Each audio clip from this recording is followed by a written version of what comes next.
Hello दोस्तों, स्वागत है हमारे YouTube channel education Ranjeet Kumar के। दोस्तों, आज इस वीडियो में हम कक्षा 9 की गणित यूपी बोर्ड का अध्याय 1 शुरू करने जा रहे हैं। तो अध्याय 1 है संख्या पद्धति।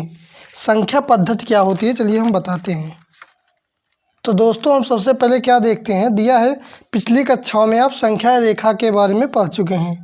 तो संख्या रेखा क्या होती है, जैसे जब हम इधर चलना प्रारंभ करते हैं, इधर होती है, इधर वाली संख्या किस में होती है, प्लस में 2, 3, 4, 5, 6। जब इधर हम चलना प्रारंभ करते हैं, विपरीत देखते हैं, तो इधर हो जाता है हमारा ऋणात्मक संख्या होती है। -1, -2, -3 और -4 अनंत तक। तो इधर चलेंगे तो प्लस की धनात्मक होती है, और 0 से विपरीत चलेंगे तो ऋणात्मक होती है। तो ये है हमारी संख्या रेखा। उसके बाद दोस्तों क्या दिया है, परिमेय संख्याएं।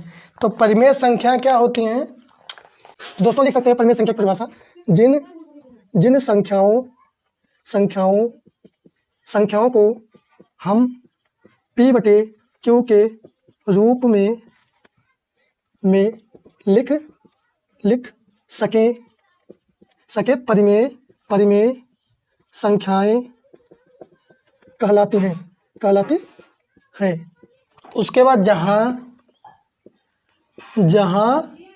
Q बराबर Q not equal to 0, Q not equal to 0 मतलब Q बराबर 0 ना हो, अर्थात जैसे कोई संख्या 1/2, तो हमारी क्या है, परिमेय संख्या है।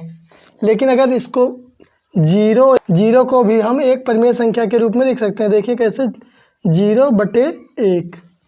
लेकिन क्या बोल रहा है, Q के बराबर 0 ना हो, 1/0 नहीं हो सकता है, 0/1 हो सकता है।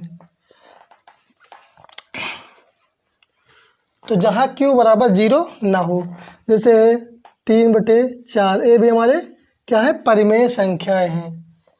जिन संख्याओं को हम P/Q के रूप में लिख सकें, परिमेय संख्याएं कहलाती हैं, जहाँ Q बराबर 0 नहीं होता है।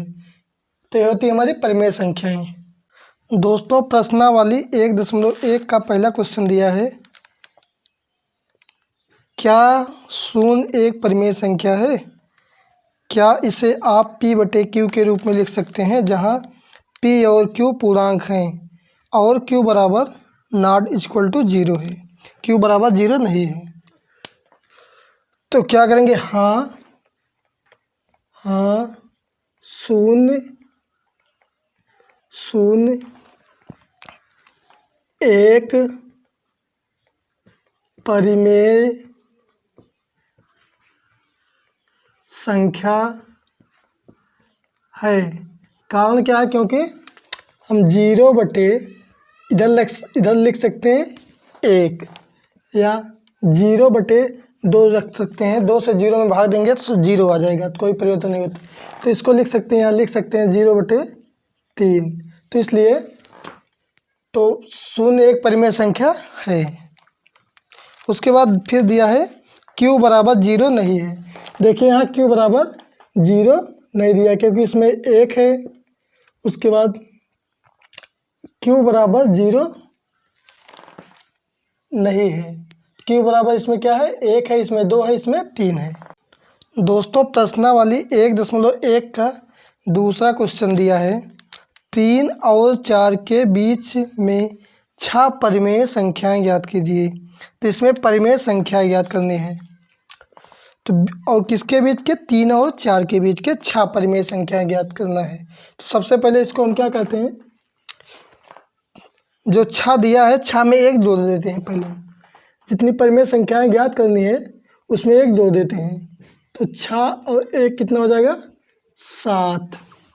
तो इसको हमको हल करना है, 3 बराबर इसको लिख सकते हैं 3/1। तो क्या करेंगे, 3 गुणे जो 7 है, अंश और हर में 7 से गुणा कर देंगे, तो 1 गुणे 7। तो कितना हो जाएगा, 7 तिरिक 21 और 7 एकम 7। उसके बाद फिर क्या दिया है, 4।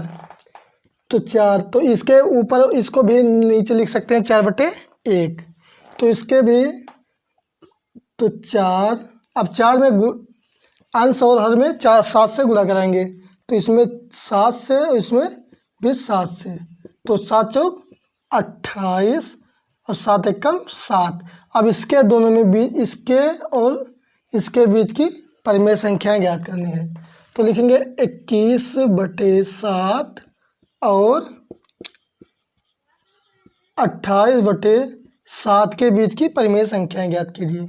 तो 21 के बाद क्या आएगा हमारा 22/7, 23/7, 24/7, 25/7, 26/7, 27/7।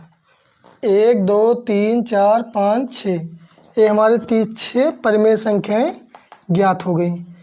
जब 6 परिमेय संख्याएं ज्ञात करना है तो 6 + 1 जोड़ देंगे। अब 3 के अंश और हर में 7 से गुणा करा देंगे, तो 7 × 21 और 7 × 9 7। अब 4 की पहले 4 को लिखेंगे, हम परिमेय संख्या बनाएंगे, तो क्या करेंगे 4 अंश और हर में 7 से गुणा कर देंगे। तो अंश में जब गुणा करेंगे तो 7 से, उसके बाद हर में, तो 7 चौक 28। तो अब इसके और इसके बीच की परिमेय संख्याएं ज्ञात करनी है। तो इसके बीच की संख्याएं ज्ञात हो गई। पहला है 22/7, 23/7, 24/7, 25/7, 26/7, 27/7। और कितनी परिमेय संख्या याद करना है 6। 1 2 3 4 5 6, ये हो गए हमारे आंसर। दोस्तों प्रश्नवाली 1.1 का तीसरा क्वेश्चन दिया है 3/5 और 4/5 के बीच 5 परिमेय संख्याएं ज्ञात कीजिए। क्या ज्ञात करना है 5 परिमेय संख्याएं। तो हमने क्या आपको बताया, जब जब परिमेय संख्याएं पूछता है तो उसमें 5 में 1 जोड़ देंगे। जैसे इस पिछले क्वेश्चन में हम 6 में 1 जोड़े थे, इसमें 5 में 1 जोड़ेंगे, तो 5 में 1 जोड़ेंगे तो हो जाएगा 6, 1, तो कितना हो जाएगा 6। तो इसका आप करेंगे 3/5, तो इसमें लिख सकते हैं हर, अंश और हर में 6 से गुणा करने पर, तो इसमें लिखेंगे 3 × 6 से गुणा करना है, अंश और हर में 6 और इसमें 6 से, तो इतना हो जाएगा 3 छक 18, उसके बाद 6 पंचे 30, एक तो ये माना गया हमारा। उसके बाद अब फिर क्या करना है 4/5, इसमें भी हम अंश और हर में 6 से गुणा कर देंगे। तो अंश दिया है 4, 6 से गुणा करेंगे और इसमें 6 से, तो कितना हो जाएगा 4 छंग 24 बटे 5 छक 30। अब हमको 18/30 और 24/30 के बीच की संख्या ज्ञात करनी है। कितनी 18/30 और 24/30 के बीच की संख्याएं, वो भी कितने 5। तो 18 के बाद आएगा हमारा 19/30 और दूसरा 19 के बाद 20/30, 21/30, 22/30, उसके बाद 23/30, उसके बाद 24/30 है ही।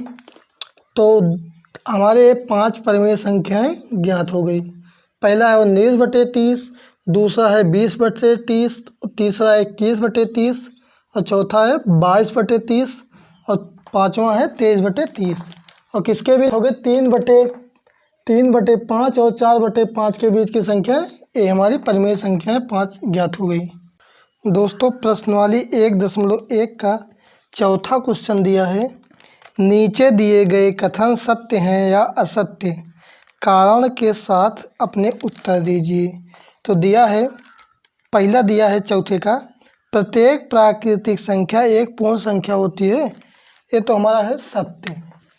सत्य क्या है सत्य। तो और क्या कारण के साथ उत्तर दीजिए। तो लिखेंगे कारण, क्योंकि 0, 1, 2, 3 अनंत तक सभी संख्याएं क्या होती हैं, प्राकृतिक संख्या एक पूर्ण संख्याएं होती हैं। क्या होती हैं, अनंत तक।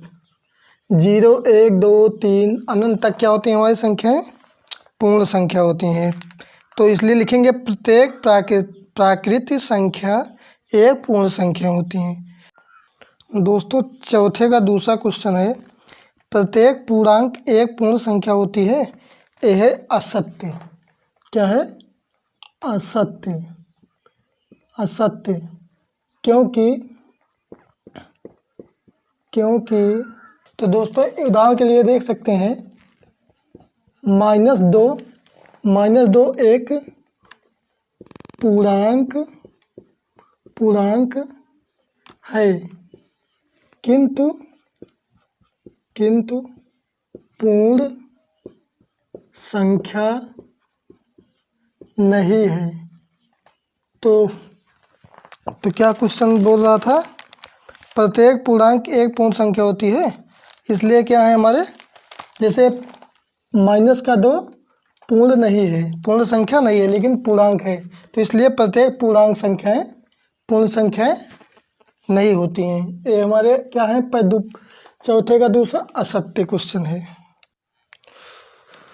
दोस्तों चौथे का तीसरा क्वेश्चन दिया है, प्रत्येक परिमेय संख्या एक पूर्ण संख्या होती हैं, ये भी हमारे क्या है, चौथे का तीसरा असत्य है। असत्य कारण क्या है, क्योंकि 1/2 एक परिमेय संख्या है, किंतु यह पूर्ण संख्या नहीं है। 1/2 एक परिमेय संख्या है, किंतु 1/2 पूर्ण संख्या नहीं होगी। तो इसलिए प्रत्येक परिमेय संख्या एक पूर्ण संख्याएं होती हैं, तो यह है असत्य। तो प्रत्येक परिमेय संख्या एक पूर्ण संख्या नहीं होती हैं, तो दिया है प्रत्येक परिमेय संख्या एक पूर्ण संख्या होती है, तो यह एक होगा असत्य। तो दोस्तों प्रश्नवाली कक्षा 9 की गणित प्रश्नवाली 1.1 द इंड। दोस्तों ये वीडियो आपको कैसा लगा कमेंट में जरूर अपनी राय जरूर दें, और हमारे एजुकेशन रंजीत कुमार चैनल को सब्सक्राइब करें। धन्यवाद।